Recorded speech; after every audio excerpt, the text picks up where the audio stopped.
Oh, welcome back my gardening friends to a very blustery day here in the UK in the Midlands, and it's December the 11th, and as you're probably aware, you're probably running or I am running about a week behind on my videos when you actually see them, so I'll start letting you know the date. So these are all the onions we've got. We've got some there from Pete's back garden, some Peter Glazebrook, and some of the Alsace onions from Phil.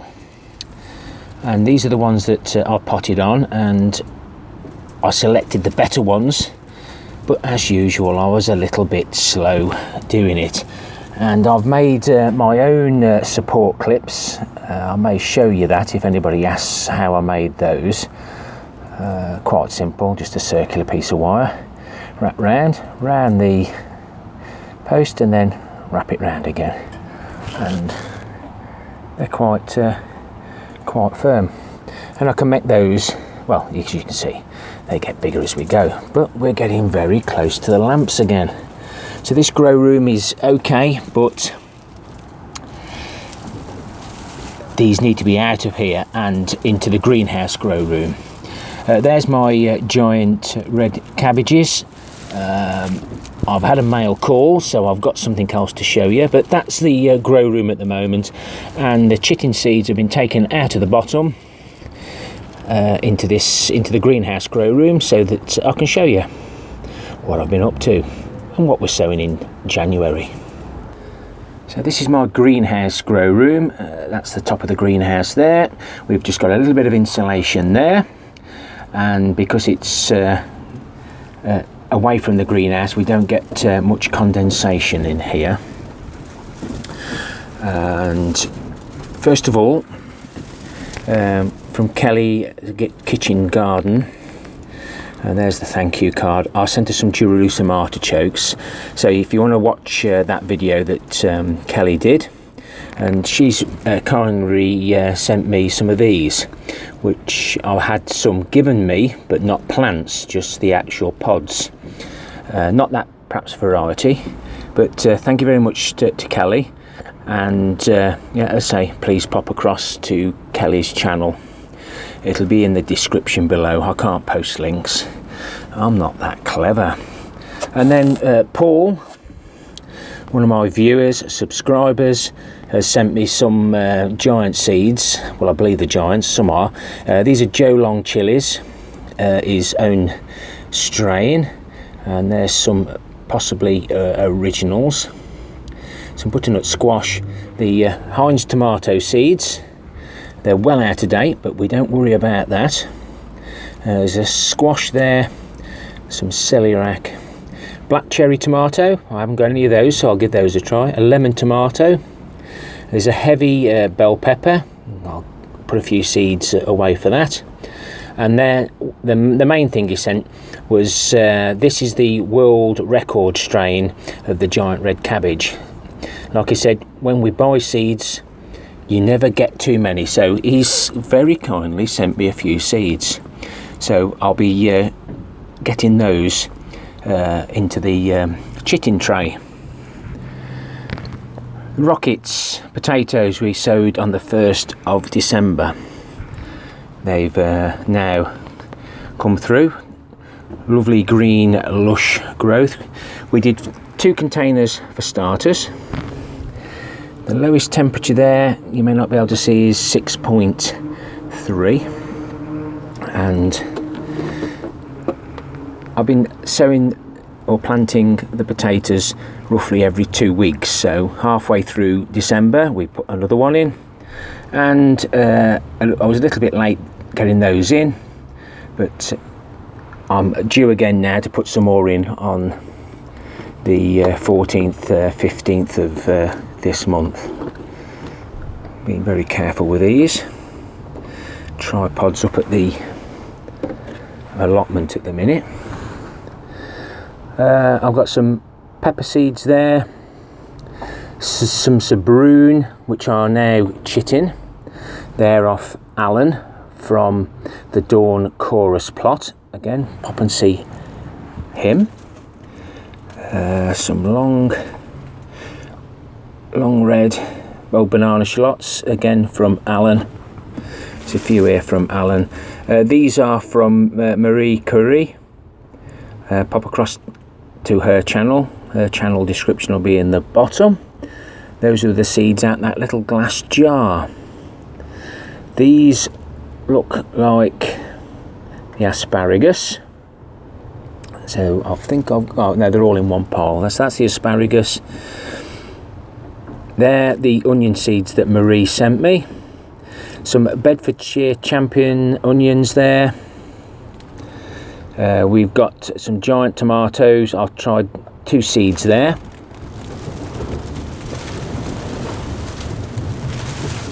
And oh, these are Marie's onions as well.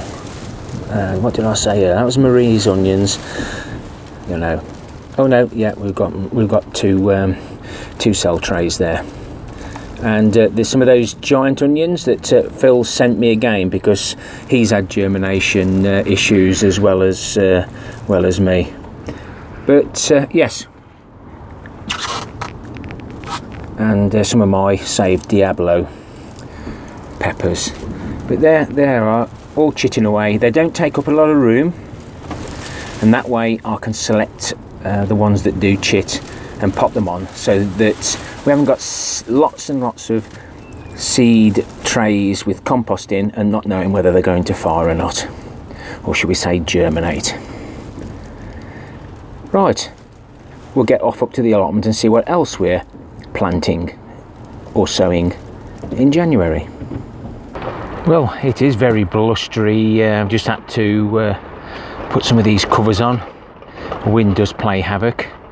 And talking about wind, it's time to plant the Jerusalem Artichokes.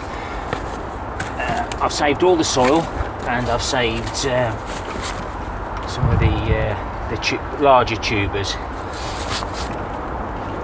I think I saved about 8. I didn't know how many had last, but as you can see, Jerusalem Artichokes in the UK, you can start eating them October, November, December time. Come January, they're starting to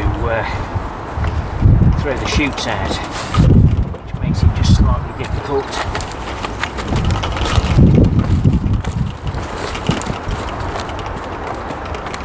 To actually harvest them. So there's no right or wrong way to put them in. These containers are maybe about 20 litres. I planted 2 in these.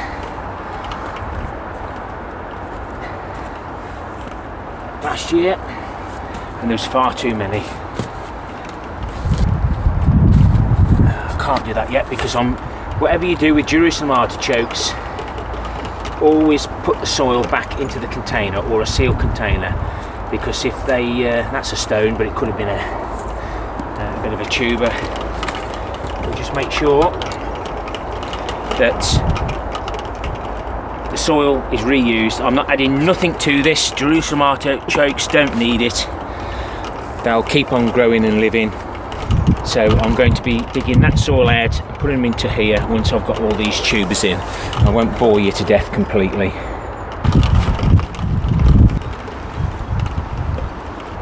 That's all the containers full. Level the bottom out now. Because we're only putting 1 tuber in, doesn't mean to say there'll be little bits of the root stuck anywhere else.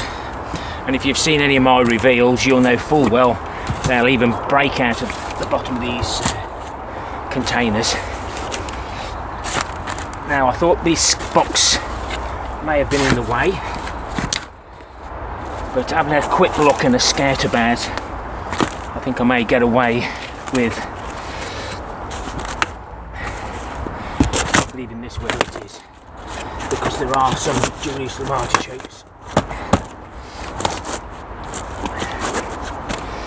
still in this soil underneath. I'm not going to plant any in here this time, because they were just a nightmare. They got far too big and they weren't to how I like them. Don't compact the soil, because the Jerusalem artichokes will actually split the buckets if you don't give them enough room. So that's this year's into next Jerusalem artichoke planting for this time. I still haven't cut the leeks back like I said I was going to do, and you can probably see now there's quite a few shoots coming up. The first row, these are the William Coleman's Red Russian. They're my elephant garlic save seed from Mike Hurdis, and then further on we've got some of the rounds that didn't split. So we've got this, there's 6 of them here, and they're coming up quite well. 1, 2, 3, 4, 5, 6. So there's a complement there. So I'm pleased with those. But we still need some hard frosts here in the UK. We still haven't had any to actually help them split. So hopefully end of January into February, March, we'll get some really hard frosts that'll help with the splitting process. So I've been doing a few of these jobs for January, and I've moved all these pots now to here. Everything I've got, the ones that I haven't actually given away or done swapsies with. I've got all the woodwork on the extra manure runoff bin. I didn't want to line it until I'd showed you the construction. But you can see there, all I've got to do now is line this with plastic so it overlaps. There's nothing extra special to it. In the bottom, it does work because there's a full bucket of water because of all the rain we're having. I should put some wire mesh, and then the manure I've got that's got the hay in, I'll stack over the top. And I've had no issues with the other bin, and I'm reusing this cover from the manure runoff from plot 3 off the compost bins, and as you see, all the water's there. I'll pile that out once the manure goes in, but for now it won't hurt. But no, it'd be nice to get this lined. Then when it dries out a bit, I can start fetching some manure on the trailer. For anybody that doesn't know what a manure runoff bin is, this is the horse manure I get, and it basically drips into this container. Let's just put the flap up. Been a good boy and emptied that, and as you can see, we've got a continuous drip. This isn't as strong as what it would be if it was fresh and covered over, but I will be covering it over again once this is emptied out and used on my new raised beds or wherever else. Then I will put a cover on it, and then we'll get what we've got here, which is some of the really strong liquid runoff. And these 2 barrels, this one's full, this one's now half full. This isn't as strong, so I could perhaps do 50-50 liquid and 50% water, ready to pour down the holes to the trees. This cap here was a suggestion from one of my viewers, so that no frogs and any animals get trapped. And I'll just give this a real good dosing. I'm not sure how many of these strawberries have been affected by the vine weevil. As you've probably seen in a previous video, I've sieved all my compost. I've now moved the wheelie bins over there. I thought, wow, yeah, look at all this space I've got now. Loads of space. Yes, I ended up finding some more compost. So I'll be sorting through this, cleaning it all up, and I'll put you on pause and record. Some of it's better than others. As you see, it's some of it's got quite a bit of root in it, and it takes a bit of breaking up, but it'll be ideal for in the bottom of my new raised beds. Some of the pots are okay. And I also found this plastic. Some of it's black and white, etc. Does it matter? That'll line my raised beds, and first of all I should be lining the manure runoff bin with it. It's always worth picking up, and believe it or not, I did mention this to Southpaw Davey Urban Farm, because he's got what he calls a spudomatic. It's vertical gardening, and these buckets were there, and I thought, oh, they'll have the holes drilled in. That's the rain we've had in the last 2 days.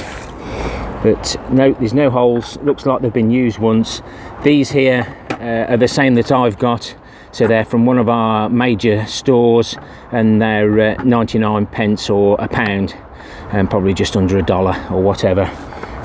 And oh, I've got a yellow one as well. So we've got 1, 2, 3, 4, 5, 6, 7, 8 buckets. Saved me £8. They're always useful on the allotment, but will I use them for the vertical gardening, or will I use these buckets which have got the flat backs and these, but once they've been out in the sunlight a bit, they do go a bit brittle, as you've probably seen in a previous video. You know what happens when a bucket breaks. If you haven't seen that previous video, then go back and have a look. And that video has been added to my playlist under homemade plant food, compost mixes and activators, and there are my snowdrops. I've just got to be careful I don't tread on in that corner as well, because my big feet seem to get everywhere barefoot, bar from where I want them. Now I do get quite a few comments from people about plastic, but at the end of the day, if I didn't pick this up, this plastic would end up breaking down naturally, which they do, but it does make such a mess. Now these containers, I try just to take the root ball out, and as you can see, it wasn't a very good grow where these were. These will go in the bottom of the pile. This now should be reasonable stuff. And I also get asked, what if for instance the vine weevil, have I been bringing it in with this? Well, the vine weevil will only lay its eggs near a plant or something that it wants to eat, or for its grub to eat. Great stress relief this is, guys. So I don't think so, but because some of these are left wherever they're dumped, then yes, the seeds may fall off certain bushes, plants, or even from bird poo, etc. But it's exactly the same as our allotment. We get seeds blow onto it and everything else. So I'm quite happy that this compost from the cannabis growers is pretty safe to use. Their process is they'll grow it, then they'll stop feeding, then they'll stop watering. The plant thinks it's going to die, so it produces the blooms. Then they do what they need to do to the blooms to get what they get out of it at the end. So I'm just quite a happy chappy getting it like I do.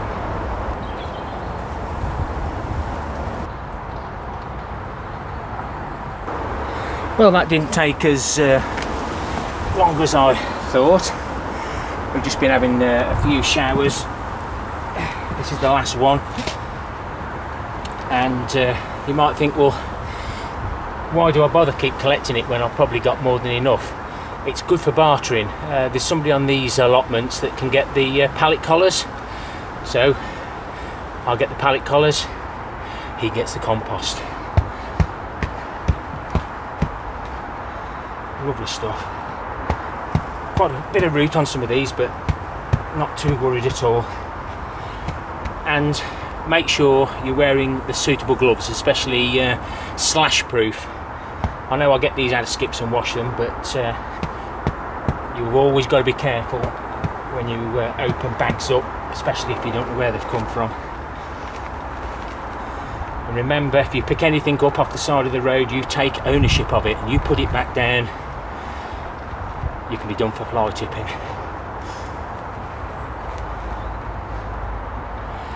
So you'll have to excuse me, guys, if I don't get all my jobs for January done, but I've spent a bit of time this weekend and at night time in the week to get this picked up. As far Far more here than I expected. So I don't think it's going to fit in one of the 1 ton builder's bags. I'll give you a quick show and then I'll start filling the bag. So we've got some of the roots there. They'll go in the bottom of the raised beds. There's not many there, but as you can see, there's a fair old pile there. The black cloth containers are 39 litres, and that's a 14 litre 3 gallon bucket. So you can see what we've got there, and I've saved myself quite a bit of money, because even if you was to say you got 100 litres for a £5 and this 1500, 2000 litres there, nice little saving. So I've been and fetched my best shovel. Now that's what you call a shovel, guys.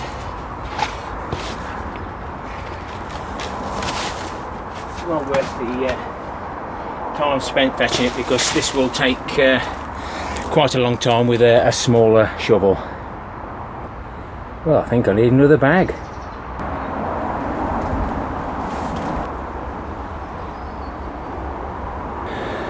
Well, that's a damn good job done. So it looks like that 1 ton bag's bigger than this one, but I'd be confident that there's well, you say 10 bags of compost comes to under 1,000. So we'll see. It doesn't matter anyway, it's quite a bit. There's 210 litres there, plus that, yeah, definitely 2,000 litres. That takes my total in the 5 years I've been allotmenteering, since I started to find this material, and it was probably that size cloth bag that I found, one bag, to 18,000 litres roughly. I always underestimate. But these cloth sacks will go down the bottom for other allotmenteers to use. The white plastic I'll line my manure runoff bin, and the plastic that was on the floor that's full of holes can go over the top of that, because I know the black won't deteriorate as perhaps quickly as the white. I may be wrong.